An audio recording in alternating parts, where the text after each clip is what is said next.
Good morning, friends. I'm Max Grinnell, author and urbanologist, out here on a beautiful Sunday morning here in the Maxwell Street area. I'm standing here at the corner of Maxwell and Halsted, which, if you don't know Chicago, about a mile or so south and west of the Loop.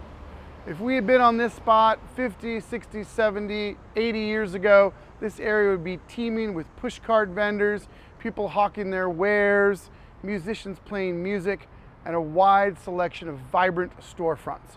It was a densely settled immigrant community that supported hundreds of different small businesses. Today, things are much different. With the expansion of the University of Illinois at Chicago's campus south of Roosevelt Road, much of the built environment has transformed dramatically. On this tour, we're going to take you around to talk about local businesses like Jim's Polish, visit the new Maxwell Street Market, and talk about some of the other institutions and organizations that make this such a special Chicago community.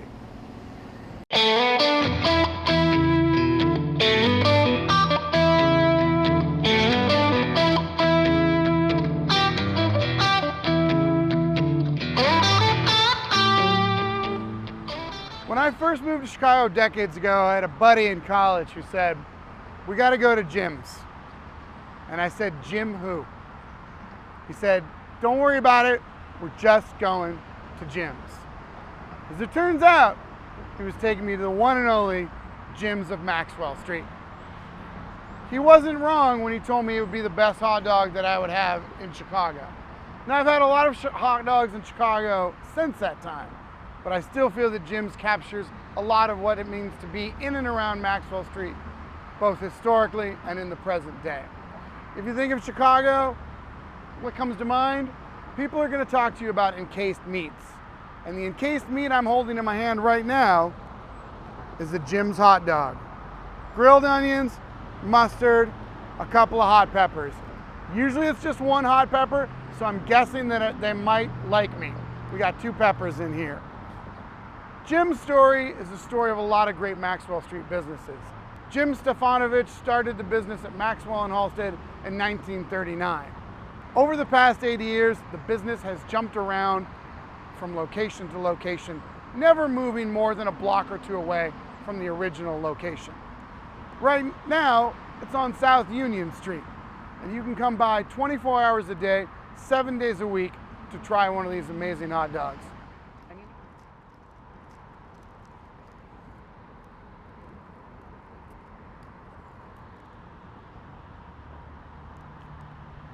That's good Chicago.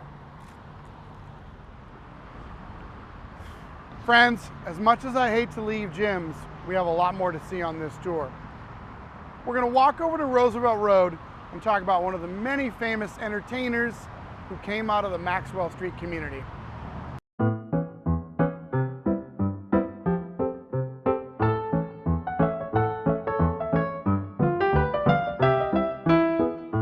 Maxwell Street in its heyday had all types of cultural institutions. One of those crucial cultural institutions was Yiddish Theater. We might be hard-pressed to think about such an institution existing on Roosevelt Road today, but at one point in the early years of the 20th century, there are over 12 in about a mile area. One of those was the Pavilion Theater run by the Weisenfreund family. The Weisenfreund family had come in the early decades of the 20th century to set up shop amongst this area teeming with Jewish immigrants in order to provide them with live entertainment. One of the performers in the Weisenfreund family was Muni Weisenfreund. After a decade or so treading the boards here, he went on to Hollywood, where he became known as Paul Muni. Paul Muni was one of the most distinguished American actors of the 1930s and 1940s, and he would be awarded an Academy Award for his role in the biography of Louis Pasteur.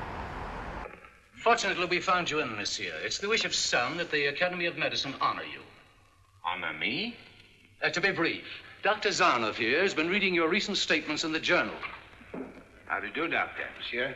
Promising a cure for rabies. The press takes liberties, Doctor.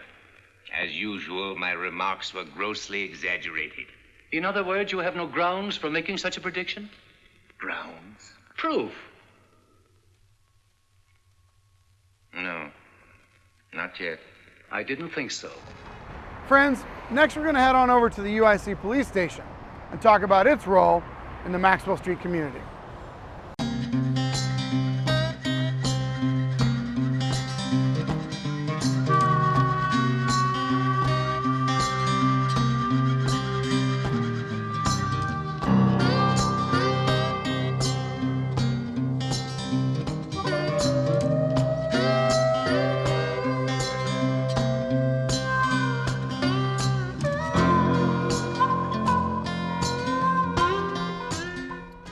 Friends, depending on your age, popular culture inclinations, or general curiosity, the building behind me may be familiar to you from a number of different TV shows.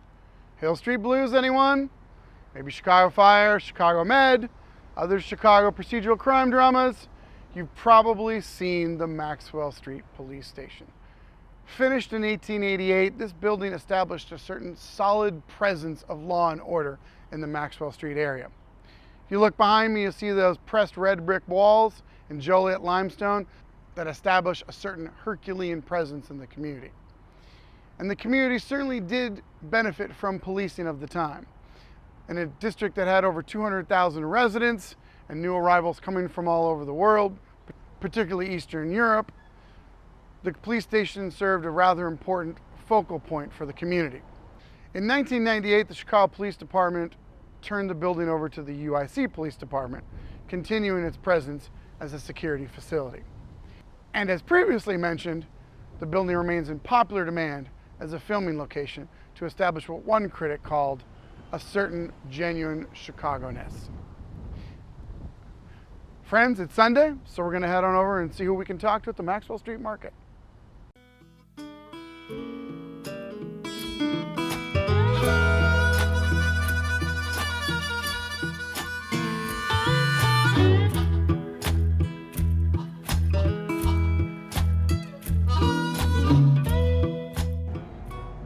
Friends, it's Sunday, and we're back here at what is known as the new Maxwell Street Market. Over the past 130 plus years, the Maxwell Street Market has been a Chicago survivor, a persister, and really it continues to thrive, albeit in a much smaller fashion. We're not even on Maxwell Street right now.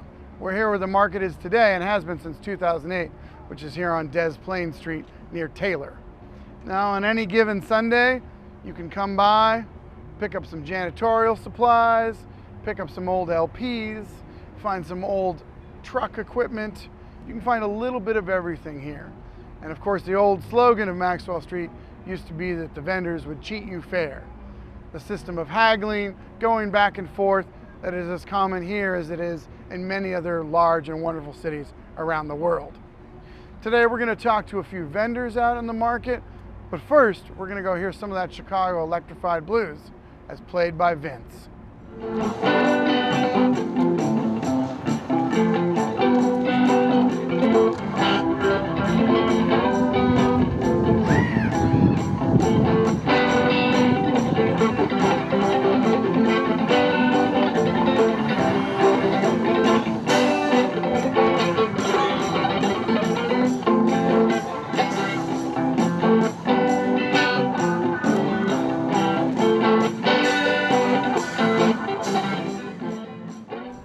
Friends, we're here on a glorious Sunday here at the Maxwell Street Market, and I'm here with Vince. Vince, good morning. Good morning, man. How are you doing today? Doing well. That's fantastic. Now, how long have you been out this morning at the market? Since 9 o'clock. Fantastic. And you said this is, before the camera started, you said this is your third Sunday back. Third Sunday, right? Three consecutive Sundays. Oh, that's fantastic. Got to ask you a question. How long have you been playing at the market over the years? Actually, I started at the old market in the 80s, the mid-80s, early to mid-80s. Played a little bit there, and then I stopped until 2012 when I came back here. So roughly 20-something, close to 30-year hiatus. So I have to ask the question, in that time period, what are some of the changes you've noticed, either in terms of music, who's coming to the market, or other things?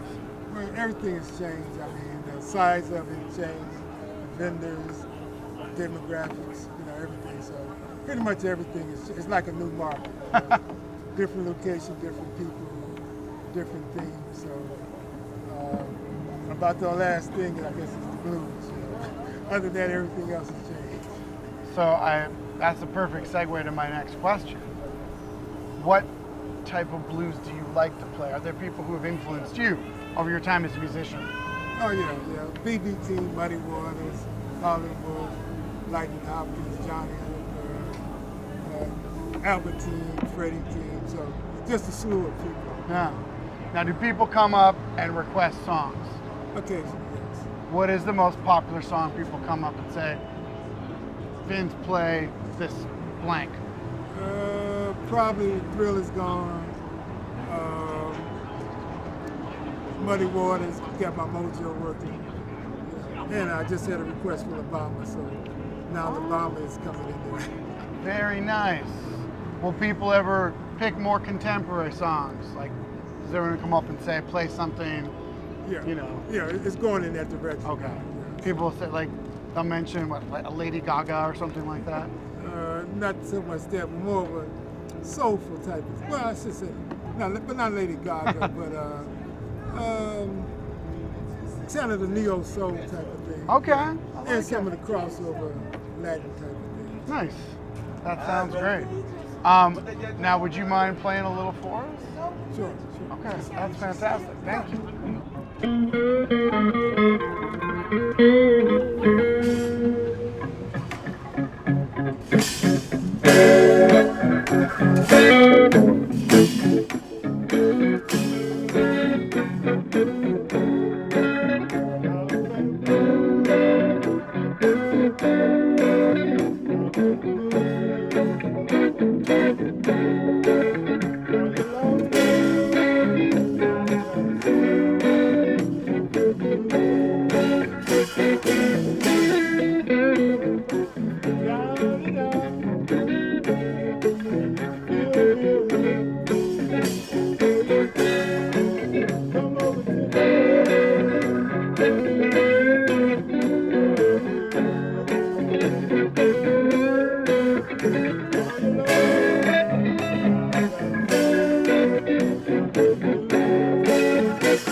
Hello everyone, it's a beautiful Sunday afternoon.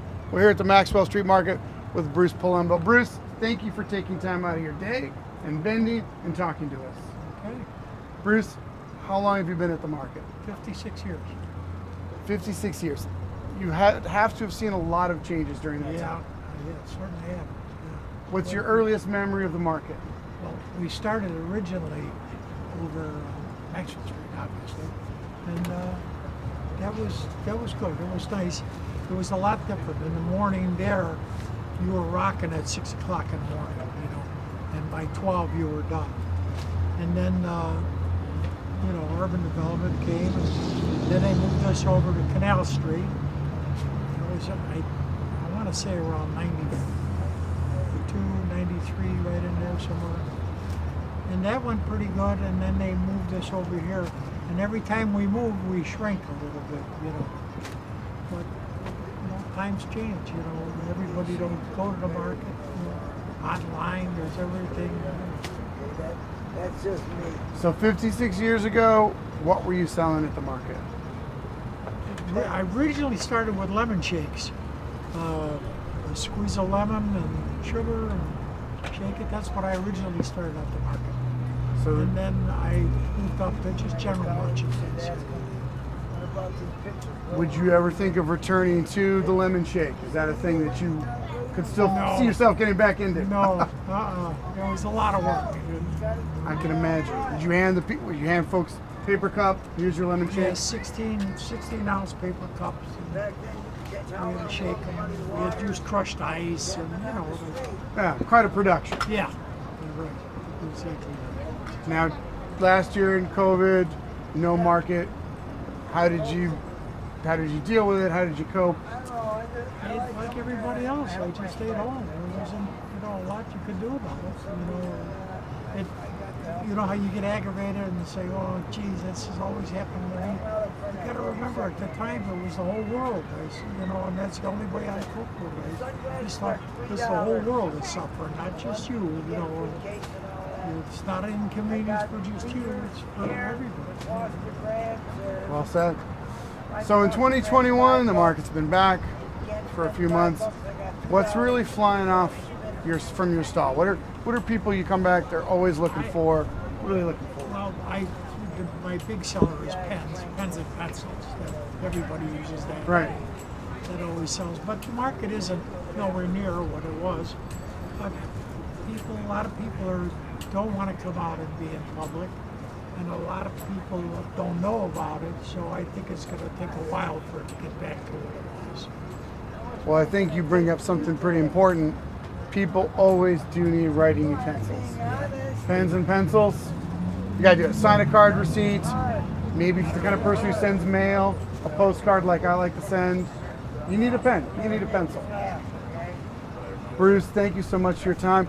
Friends, it's Sunday, you're gonna come down, see Bruce, pick up a pen or a pencil.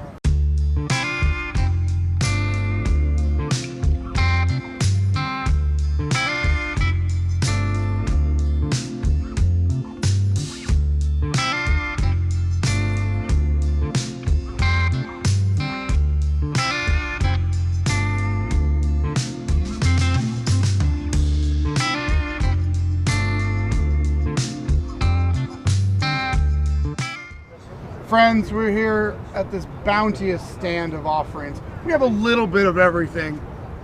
And as always, we're here at Maxwell Street.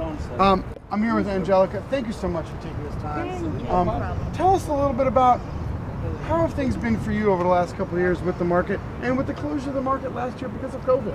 Well, I usually come with my friend here, Maria, and Hello, Maria. She's the one who usually sells here in the market. But since COVID, we had to, stop coming, and we hope that they open every Sunday. But right now, every month or every third month, we come whenever we can. But, That's fantastic. And how long have you all been at the market? I like 10 years. Oh, wonderful. 12 years. Wonderful. Yeah. And what are some things that, people come to the market for reasons? Maybe get a taco, maybe get something cold to drink. What sells really well here? What's some things that people come back for? I saw only one, only selling one place tacos. Before there's more. What Ruby's happened? Tacos? Yeah. but yeah. usually we sell jewelry. Like she likes to sell jewelry, and a lot of people come in for the jewelry, or like the Mexican aprons that everyone comes for, or Tupperwares as well.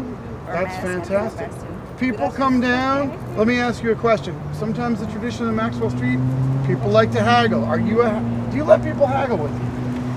We try not to, we try to give them a decent price, like not try to go down. But yeah.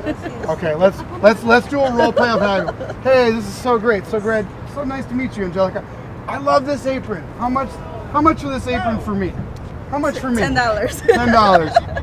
I only have 7. What do you? If I tell you I only have 7, what do you say? I'll give it to you for 9. Okay. All right. Boom. And we're done. 9. I love this. So you have the beautiful aprons. You got an octopus. A bunch of. Can I call this costume jewelry, or is it just jewelry? It's jewelry. It's Every jewelry? time, like fantasy jewelry. It's Okay. What exactly is fantasy jewelry? I want to hear more about that. What's fantasy jewelry? Like, whose fantasy are we talking about? Well, it's just jewelry. It's not like real jewelry. Like, Okay. she usually makes Maria. She makes all the jewelry. I mean, I have jewelry on, so I'm the kind of person that might buy more jewelry. Yeah. I'm like already sold on it. You got some home appliances over here. Is that an answering machine? No, What are it's what are we looking at here? for the tapes. Rewind the tapes. To rewind the tape. And it's made by a Chicago corporation, everybody, Zenith. More formerly, they don't exist anymore, but Zenith. Wow. So $2, that's really priced to move. Do you sell VHS tapes or no? No, I don't. Okay, but you can probably find them Yes. elsewhere in the market. And are these items yours back here too, hanging on our fence? Okay. That's fantastic. So a question for you, if you go to eat at the market, even though some of the vendors are gone, what do you like to eat at the market? They have tamales. We like tamales or tacos. That's Any fantastic. kind of Hispanic food that they have. Okay. That's wonderful. Friends, check the schedule, come down, say hi to Angelica and her colleagues, and come pick up an apron, pick up some jewelry, come support a great local business. Yes. Fantastic Chicago. Thank you so much, Thank you. Angelica. Thank you.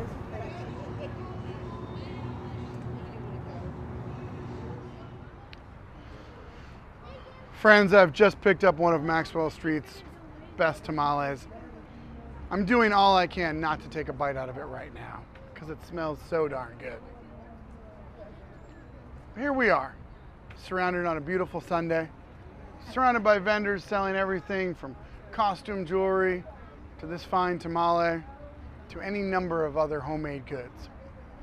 What I really suggest to you is you come down here on a Sunday, bring a couple friends, and support some of these fine, amazing local businesses. It really is an amazing slice of Chicago. And as longtime viewers of my work know, I like to end with a little coda that encapsulates some of the experiences we've had today. Walk down Des Plaines Street. Is there time to haggle? There certainly is.